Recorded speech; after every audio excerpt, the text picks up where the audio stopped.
नमस्कार दर्शकों, स्वागत है आप सभी का इतिहास के पन्नों से केस अंक में। दर्शकों, आज इस कार्यक्रम के तहत आज हम नेताजी सुभाष चंद्र बोस के संदर्भ में बातचीत करेंगे। बातचीत करने के लिए आज हमने अपने स्टूडियो में आमंत्रित किया है associate professor Mahatma Gandhi government college में कार्यरत श्री एस.के. बिस्वास जी को। बिस्वास जी, आपका हमारे इस कार्यक्रम में बहुत बहुत स्वागत है। नमस्कार दर्शकों, हम आपको बता दें कि नेताजी सुभाष चंद्र बोस हमारे देश के नेशनल हीरो और महायोद्धा है, जिन्होंने आज़ादी की लड़ाई में अपना संपूर्ण सहयोग दिया है। इन वीर सपूतों को हम केवल गणतंत्र दिवस या स्वतंत्रता दिवस में ही याद करते हैं। हमारा मानना ये है कि इन वीर सपूतों को हमें हर दिन नमन करना चाहिए। बिस्वास जी, हम जो द्वीप समूह में रहते हैं, हम अपने आप को बहुत ही गौरवशाली महसूस करते हैं, क्योंकि इस द्वीप समूह में नेताजी सुभाष चंद्र बोस जैसे महान योद्धा ने कदम रखा था।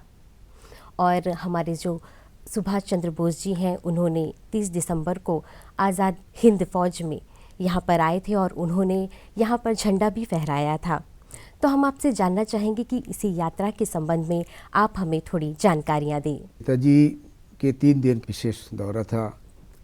एक राष्ट्राध्यक्ष के रूप में, जिन्होंने आज़ाद हिंद गवर्नमेंट के रूप में, उनका वहाँ के राष्ट्राध्यक्ष के रूप में उन्होंने आए थे तथा लेकिन ये 3 दिन के जो छोटा सा सफ़र था, एक तरफ से हम लोग कह सकते हैं कि उनके पूरी संपूर्ण संग्रामी जीवन का एक बड़े समुंदर के एक छोटा सा एक पानी का अंश जैसे चर्चा में होगा। उनके ऊपर में जितना भी चर्चा किया जाए, शायद इसका कोई अंत नहीं है। और ऐसे एक व्यक्तित्व था हमारे भारत के स्वतंत्रता के संग्राम के जीवन में, जिनके ऊपर में जो भी चर्चा होता है, आज तक इसका चर्चा की कोई समाप्ति नहीं हुआ, इसका कोई समाधान नहीं हो पाया, क्योंकि समय जाते जाते कई तरह के आलोचना, कई तरह के अनुसंधान उसके ऊपर हुआ है। जैसे अनुधार ने दी बिगेस्ट कवर अप जो किताब उन्होंने लिखा, फिर अधीर सोम जिन्होंने लिखा जी गुमनामी बाबा, और ख़ास करके भारत सरकार ने 2016 में जब उन्होंने जो डिसक्लासीफाई किया उनके सारे फाइल को, जो ब्रिटिश समय काल में उनके विरोध में, जो उनके अगेंस्ट में जो भी केस वगैरह होता था, उनके गतिविधियों के बारे में उनके जो खुफिया एजेंसी जो रिपोर्ट बनाए थे, वो सारे फाइलों को भारत सरकार ने डिक्लासीफाई किया, अर्थात पूरी भारत के लोगों के सामने उनको रखा है। तो हमारी चर्चा ये जो उन्होंने दिसंबर 29 को आए थे और 31 दिसंबर, ये 3 दिन के सफ़र था उनका, ये बड़ा एक मधुर था हमारे अंडमान के लिए, एक गौरव काल था हमारे समय के लिए।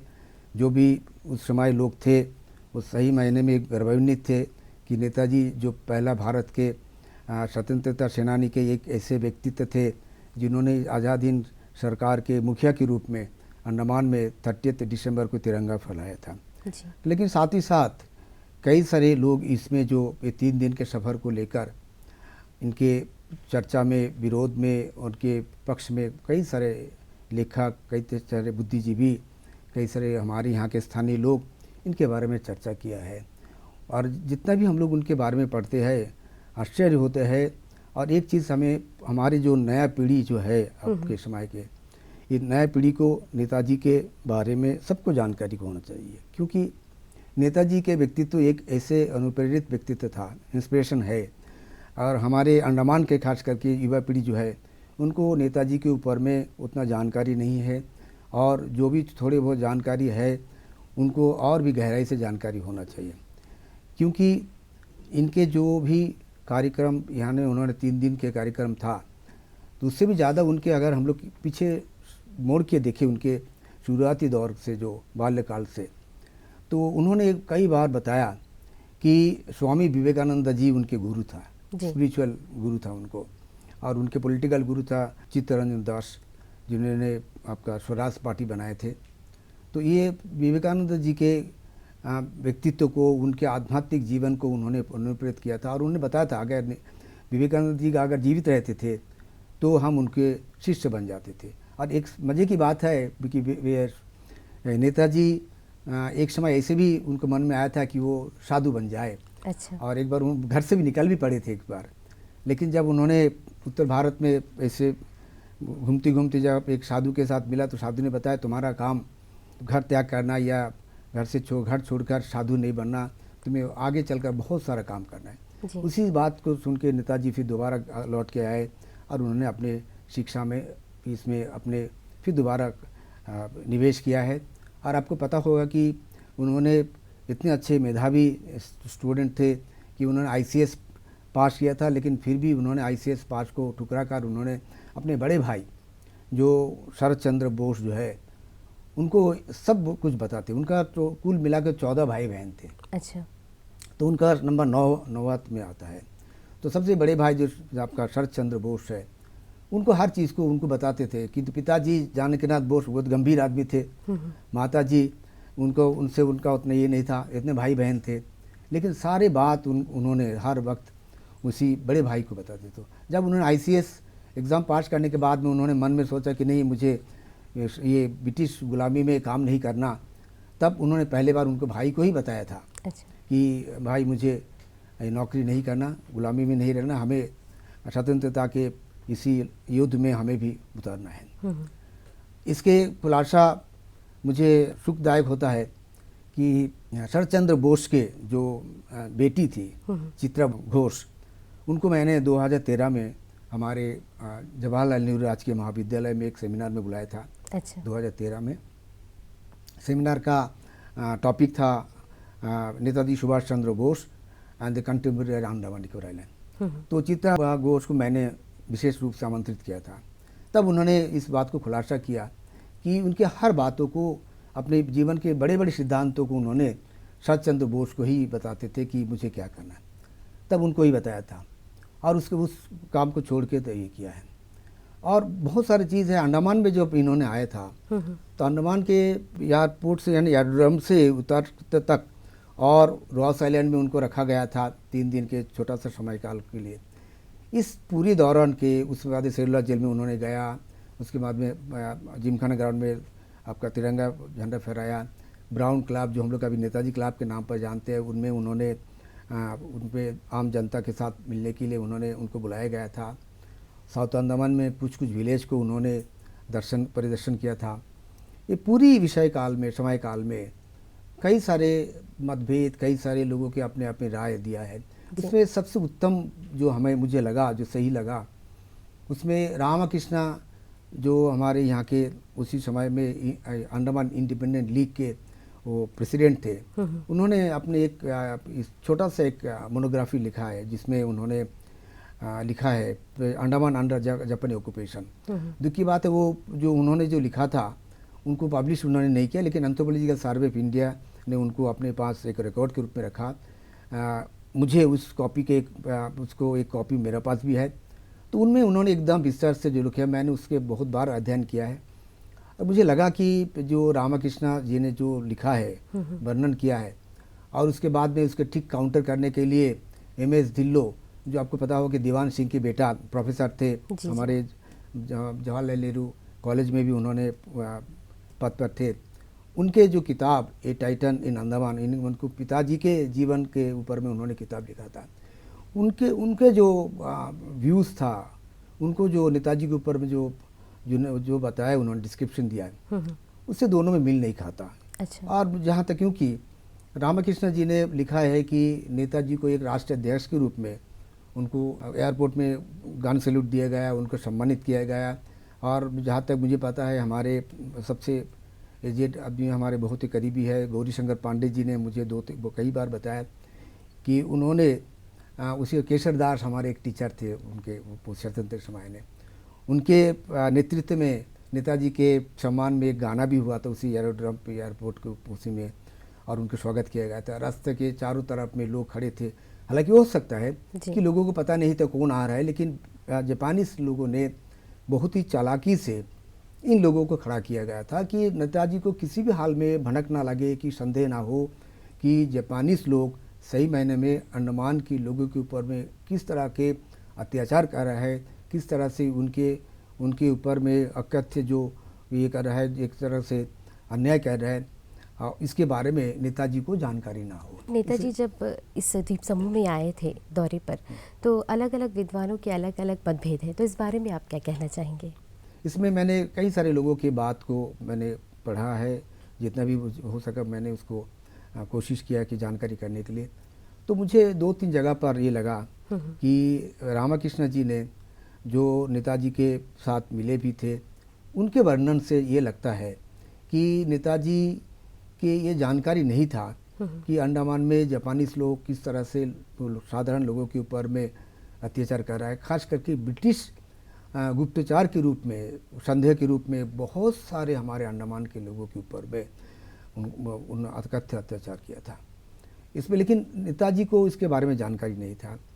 लेकिन एमएस ढिल्लों साहब का कहना था कि एयरपोर्ट से यानी एरोड्रम से उतर के जो रॉस आइलैंड तक जाने तक जो रास्ता था, हमारे अबरडीन बाज़ार से होकर जो रास्ता जाता है, उस रास्ता पूरी तरह से खाली था और कोई भी लोग उसमें उसके स्वागत के लिए खड़े नहीं था। और नेताजी को एक तरफ से राष्ट्र अध्यक्ष के सम्मान को लेकर उन्होंने संदेह किया कि नहीं, उनको जापानी जो एडमिरल यहाँ के थे निप्पो सरकार के, किसी भी रूप में नेताजी को एक राष्ट्र अध्यक्ष के रूप में उनको स्वागत नहीं किया। और ये 3 दिन के जो सफ़र था वो नेताजी को रॉस आइलैंड में जानबूझकर रखा गया था, क्योंकि जैसे कि उनको साधारण लोग से ना मिल पाए और उनके एक तरह से कैद के रूप में रखा गया था। ये एमएस ढिल्लों का अपने व्यक्तिगत है। तो मुझे बाद में ये चला कि एहसास हुआ कि एमएस ढिल्लों जी के मन के बात को जो उन्होंने किताब में जो टाइटन इन अंडमान में रखा है, जिसमें खास करके उनके पिताजी जो हमारे डॉक्टर दीवान सिंह जो थे उनके बारे में उन्होंने लिखा है। सही मायने में डॉक्टर दीवान सिंह अंडमान के केवल एक डॉक्टर नहीं थे, वो समाज सेवी थे। और इस जापानी पीरियड में जितना भी अत्याचार हमारे आम जनता के ऊपर जो जापानी लोग करते थे, सेना लोग करते थे, उनके खिलाफ उन्होंने आवाज़ उठाई थी, सबको इकट्ठा किया था। इसके स्वरूप उसके फलस्वरूप क्या हुआ, उनका अपने जीवन को बलिदान देना पड़ा। अच्छा। इस मायने में ये बहुत दुखद खबर है हमारे अंडमान के लिए। और ये ढिल्लों साहब के लिए बड़ा दुखद बात था कि उनके पिताजी को जो ह्यूमिलेशन किया था, उनको छिल्लर जेल में रख के उनको टॉर्चर किया था, उनको और उसको मृत्यु तक उनको टॉर्चर करते हैं। इसलिए उन्होंने, हो सकता है कि अपनी इमोशन में उन्होंने बताया कि नेताजी को इस किसी भी तरह के सम्मान नहीं दिया गया था, क्योंकि इसमें केपीएस मेनन बल्कि स्वतंत्रता सेनानी थे जो मलेशिया में थे।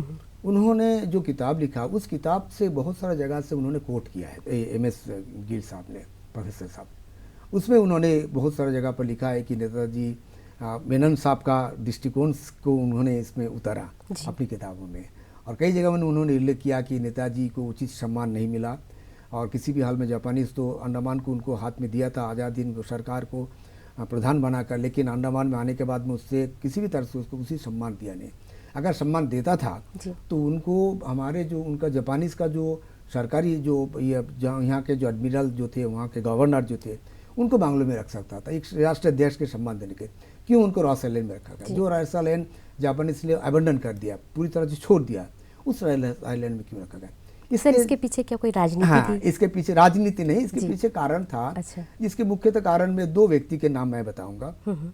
एक हमारे टीचर थे रविंद्र रॉय चौधरी, उन्होंने दी ब्लैक डेज बोल के किताब लिखा, जो कि जापानीज ऑपरेशन के ऊपर में। वो बहुत विद्वान आदमी थे, इतिहास के टीचर थे, हमारे अंडमान में अपने जीवन पूरी समय काल यहाँ पर शिक्षा तक किया।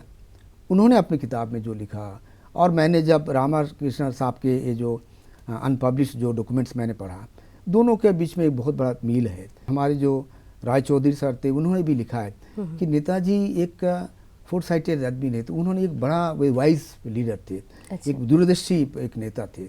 उनको पता था कि अगर जापानी के इस छोटे छोटे कारणों में अगर उनसे हम लड़ जाए, उनसे विवाद करें कि मुझे उचित सम्मान नहीं दिया जा रहा है, तो हो सकता है कि आने वाले समय में नेताजी का जो ऑब्जेक्टिव था, जो उद्देश्य था कि पूरी भारत को हमें आज़ाद करना है, और ये तो छोटा सा एक शुरुआत है अंडमान को लेना, और इसी में अगर हम लोग उनसे लड़ जाएंगे तो हमारे लिए आगे चल के हो सकता है कि मुसीबत हो जाए। इसलिए अपने बातों को उसने नज़रअंदाज कर दिया था, जापानीज के इसको दृष्टिकोण था उनके ऊपर में। तो रविंद्र चौधरी ने क्लियर कर दिया था कि वो एक बड़ा एक ऐसे एक व्यक्तित्व था जिनको सब कुछ पता था। और उसके सबसे बड़ा उदाहरण है जिमखाना ग्राउंड में जब 30 दिसंबर ने उन्होंने तिरंगा फैलाया और पूरी जनता के सामने उन्होंने जब भाषण दिया, तब इन्होंने एक चीज़ क्लियर कर दिया था कि जापानीज हमें वर्तमान में जो सहायता कर रहा है, अर्थात हमें मैन, मटेरियल्स और मिलिट्री, ये तीनों चीज़ देकर हमें सहायता कर रहा है। अब हमें इसको लेकर ही संतुष्ट नहीं होना, हमें और भी हार्ड वर्क करना है और भी ज़्यादा से ज़्यादा काम करना है और हमें ज़रूरत पड़ने से हमें पूरी जीवन को भी निसवर करना है इस आज़ादी के लिए। बहुत सारे लोग तो हम लोग तो जानते हैं, जैसे नेताजी कहा करते थे और ये बहुत पॉपुलर हमारे लिए है, जैसे दिल्ली चलो जी, दिल्ली चलो एक बड़ा नारा था। जी। जैसे आज़ाद हिंद फौज के उनको ने बताया था कि हमें दिल्ली से जाना है और वहाँ पर हमें तिरंगा फहराना है, भारत का आज़ादी करना है। लेकिन ऐसे बहुत सारे छोटे छोटी बात भी है जो मुझे बहुत अच्छा लगा। जब नेताजी जब सिंगापुर में थे तब उन्होंने करीबन 30 से 40 हज़ार जो वहाँ के लोग थे, भारतीय थे, कुछ कुछ सेना भी थे, जो उसमें जापानीज लोग, बाकी लोग उनको बंदी बना के रखा था लड़ाई के बाद, उनको सबको मुक्ति दिला के उन्होंने एक बड़ा फौज बनाया था। अच्छा। तो उनके जो प्रोफेसर जो चित्रा घोष जो मैंने बताया, उनसे मैंने जब चर्चा किया, उन्होंने यहाँ पर हमारे जो सम्मेलन किया था, हमारे कॉन्फ्रेंस में उन्होंने जो बात को रखा था, उसमें एक चीज़ उन्होंने क्लियर किया था। उन्होंने बताया था कि नेताजी के जो पूरी तरह से जो अंडमान में या पूरी भारत के लिए स्वतंत्रता की लड़ाई करना है, उसके के लिए उन्होंने जो सेना को उन्होंने इकट्ठा किया था, वो सेना नहीं था, अनट्रेंड थे। वो कई माइन में काम करते थे, कई जगह में श्रमिक के रूप में काम करते थे, उनको इकट्ठा किया था और उनके अपने मन के अंदर में ऐसे कूट कूट कर स्वतंत्रता के इसको जज्बा को उन्होंने उसके अंदर भरा था कि उन्होंने एक फाइटर के रूप में उन्होंने बताया था, they fight like a soldier और डेथ लाइक ए मार्टिर्स, अर्थात एक लड़ाकू के रूप में, सेना के रूप में लड़ने के लिए उन्होंने एक किया। जो ट्रेन सेना थे उनके सामने उन्होंने लड़ा था और अपने मृत्युवरण किया, वो भी इस तरह मृत्युवरण किया कि लोग उसको एक तरह से कह सकते हैं कि एक आत्म बलिदान दिया उन्होंने। तो ये बहुत बड़ा एक चीज़ है। और एक चीज़ मुझे बहुत टच लगा है, उन्होंने बताया था कि पूरी सेना के सामने एक चीज़ उन्होंने बताया था, बोले आई एम ए फकीर, अच्छा, I can give you the long March. Sir ये शब्द उन्होंने ऐसा क्यों कहा? क्योंकि उन्होंने कहा जी, मेरे पास कुछ नहीं है, मैं तो फकीर हूँ, मतलब ना तो मैं बड़ा कोई सेनाध्यक्ष हूँ, ना तो कोई देश का मैं बड़ा कोई नेता हूँ। अब तो मैं विदेश में बाहर में रह के देश के स्वतंत्र के लिए लड़ रहा हूँ। ये जो सेना हमारे भारत के जो स्वतंत्रता के लिए लड़ रहे थे, आज़ाद हिंद फौज में आए थे, इनके लिए उन्होंने ये मैसेज दिया था कि मैं फ़कीर हूँ, मेरे पास कुछ नहीं है, मैंने सारा कुछ त्याग करके आया हूँ। जब मैंने 1941 में जब अपने घर से निकला और शिशिर बोस उनके बड़े भाई के बेटा उनको ड्राइव करके जो गुमा यानी धनबाद से लेकर धनबाद ट्रेन तक स्टेशन तक उनको छोड़ा, वहाँ से उन्हें काबुल से लेकर उन्होंने जर्मनी गए और बार्लिन रेडियो से उन्होंने पहली बार भाषण दिया, तो ब्रिटिश सरकार चौंक गए। अच्छा, कलकत्ता अपने घर में था, चारों तरफ ब्रिटिश के पहरादार, कैसे निकल गए वहाँ से? उन्होंने एक मौलवी के बेस में, पठान मौलवी के बेस में उन्होंने यहाँ से लिखा और शिशिर बोस ने उनको ड्राइव करके लेके गए गुमा अर्थात धनबाद से स्टेशन में चढ़ाया, वहाँ से उनको ट्रेन में उन्होंने चले गए। तो मुझे भी एक बड़ा मौका मिला था कि 1989 में शिशिर बोस आए थे यहाँ पर, तो मुझे अभी हैवलॉक में मैं था उसी समय में, वो आपका सुभाष मेला को उद्घाटन करने आए थे जी। तो मुझे मौका मिला उनसे मिलने के लिए जी। चित्रा घोष उनसे भी मुझे मौका मिला उनसे मिलने के लिए। और इसी तरह चंद्र कुमार बोस उनके बड़े भाई की बेटा ग्रैंड डॉटर सन अभी भी है, उनसे भी हमने एक बार हमारा JNRM कॉलेज में एक भाषण का व्यवस्था किया था। तो उन्होंने बताया कि एक बार समुद्र में आ रहे थे, जब 3.5 महीने तक उन्होंने सबमरीन में आ रहे थे। अच्छा। तो उसी सबमरीन से जब एक सबमरीन से दूसरा सबमरीन में जब वो जा रहे थे, तब उनको छोटा सा लाइफ बोट में लेके जा रहे थे, समुद्र बहुत आसान था। तो तब उनके साथ जो हबीब हुसैन था उनका असिस्टेंट, उन्होंने बताया जी आप इस तरह कैसे जाएंगे, इतना बड़ा तूफान हो रहा है, एक सबमरीन से दूसरा सबमरीन में जाना असंभव है। तो उन्होंने बताया देखो हम अगर नहीं जाए तो हमारे देश के करोड़ों लोगों के सपना टूट जाएगा। अगर मेरे एक छोटा सा जिंदगी चले जाए कोई बात नहीं, अगर मैं कामयाब हो जाऊं तो करोड़ों हमारा देशवासियों को हम हो सकता है कि आज़ादी के लिए अनुप्रेरित कर पाए।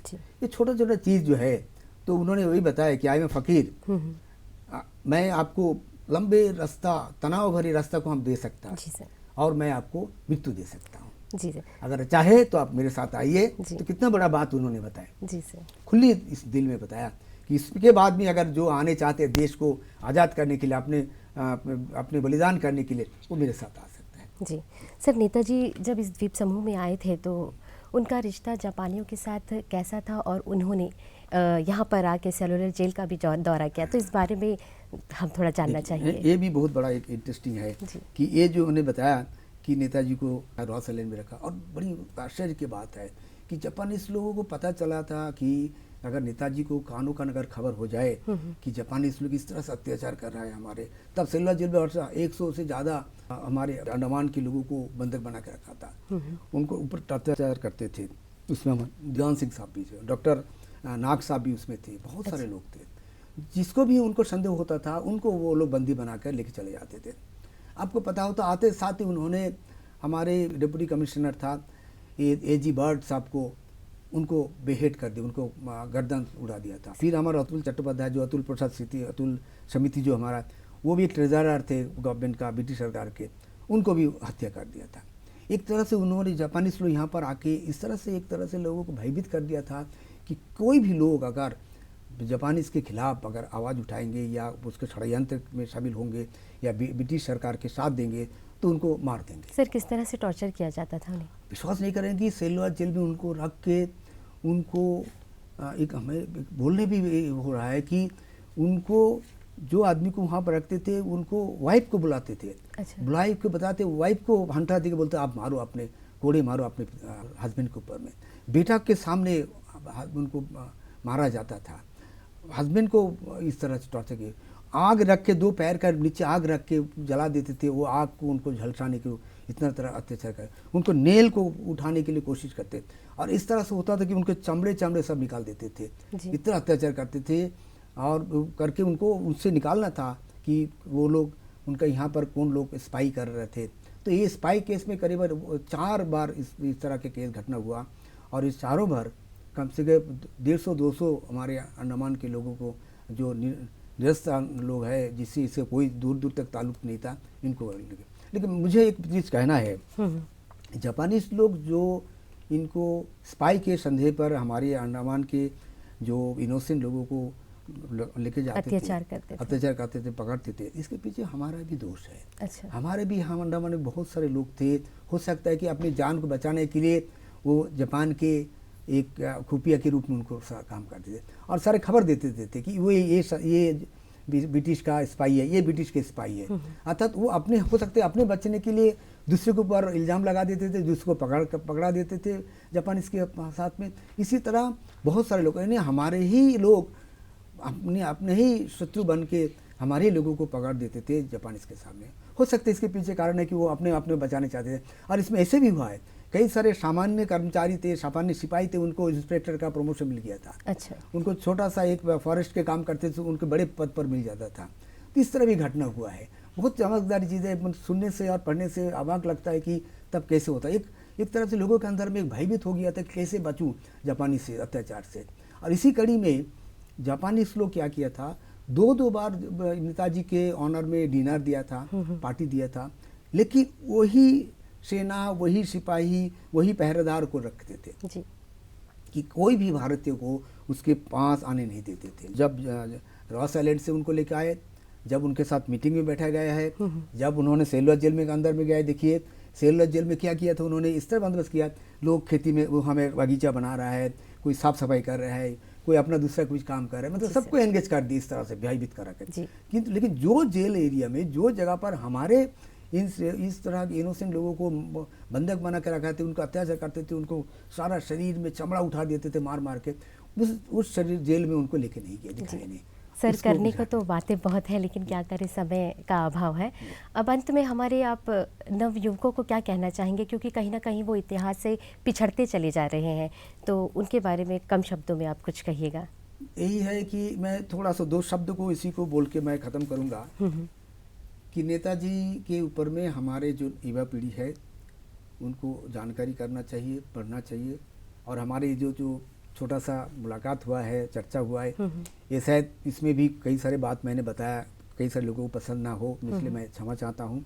लेकिन मैं खुली दिल से हमारे युवा पीढ़ी को बताना चाहता हूँ कि इन लोग नेताजी के ऊपर में पढ़े जाने, तब उनके ऊपर श्रद्धा जागेगी, उनके ऊपर और भी उनको जानकारी करने के लिए होगा। मैं अंत में एक छोटा सा शब्द को मैं कहना चाहता हूँ। कोहिमा में जब उनका सेना लोगों का पराजय हुआ, वहाँ पर उनके सम्मान में हमारे भारत सरकार ने एक मेमोरियल बनाया। उस मेमोरियल में बहुत सुंदर से एक शब्द लिखा है। अच्छा। उस कोहिमा में उस शब्द है कि उन्होंने बताया था कि सेना लोगों की तरफ से बता रहा है कि हम लोग आने वाले काल के लिए आज हमारे जीवन को रिकवर करा। कितना सुंदर से शब्द कहा था कि व्हेन यू गो होम, आप जब घर जाएंगे, टेल देम हमारे बारे में आप बताइएगा। क्या बताएंगे? बताएंगे फॉर देयर टुमारो, आपके आगे आने वाले समय के लिए, कल के लिए हम आज अपने वी गेव आवर टुडे, मेरा आज हमारे इस जीवन को आप बलिदान दे रहा है आपको आने वाले भविष्य के लिए। जी। ये सबसे बड़ा ये जो शब्द है ये कोहिमा में उसी मेमोरियल में उसको लिखा है शब्द को। जी सर, आप इस कार्यक्रम में आए, हमारे दर्शकों को आपने नेताजी सुभाष चंद्र पर बहुत सारी अच्छी जानकारियाँ दी। कार्यक्रम में आने के लिए, अपना बहुमूल्य वक्त इस कार्यक्रम को देने के लिए आपका बहुत बहुत धन्यवाद। आपका भी धन्यवाद। सबको, सभी दर्शकों को भी मैं हमारे तहे दिल से धन्यवाद देता हूँ। धन्यवाद।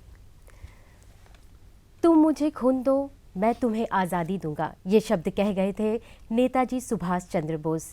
जी हाँ दर्शकों, तो इतिहास के अगले पन्नों को हम पलटेंगे एक नए किस्से के साथ अगले अंक में।